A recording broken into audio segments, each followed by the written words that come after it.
ఈ వాక్యాన్ని వీక్షిస్తున్న సహోదరులందరికీ క్రీస్తు పేరట వందనములు. ఈరోజు వాక్యం ద్వారా దేవుడు మనతో చెప్తున్న మాట, మీరు దేవుని ఎరగని వారై నిజమునకు దేవుళ్ళు కాని వారికి దాసులై ఉంటిరి. గలతీయులకు రాసిన పత్రిక 4వ అధ్యాయము 8వ వచనం. గలతీ సంఘం వారు ఇంతకు ముందు ఎలా ఉన్నారంట? దేవుణ్ణి ఎరుగని వారిగా ఉన్నారంట, దేవుళ్ళు కాని వారికి దాసులుగా ఉన్నారంట. కానీ ఇప్పుడు నిజ దేవునిని తెలుసుకున్నారంట, మరి విశేషముగా దేవుని చేత ఎరుగబడిన వారయ్యారంట. మరలా దేవుణ్ణి విడిచి బలహీనమైన వాటిపై మనసు ఉంచుతున్నారంట. మనలో కూడా చాలా మంది ఇంతకుముందు చాలా గుళ్ళకు గోపురాలకు తిరిగిన వారమే, జవాబు ఇవ్వని వాటికి మ్రొక్కిన వారమే.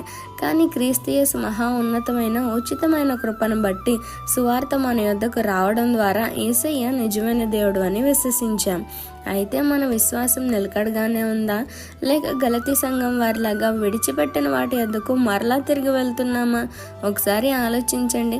ఏర్పరచబడిన మనం, ఎన్నుకోబడిన మనం ఎలా ఉంటున్నాం? దేవునికి ఇష్టకరమైన జీవితాన్ని జీవిస్తున్నామా? ఇంకా దేవుళ్ళు కానీ వారు చెప్పిన ఆచారాలను పాటిస్తూనే ఉన్నామా? దేవుణ్ణి బాధపెడుతూనే ఉన్నామా? ఇప్పటికైనా తెలుసుకుందాం అవన్నీ వ్యర్థమని. మారిపోదాం, అనేకులను మార్చుకుందాం. ఈ చిన్న సువార్త పరిచర్యలో మీ సహోదరులు. God bless you. ఆమెన్.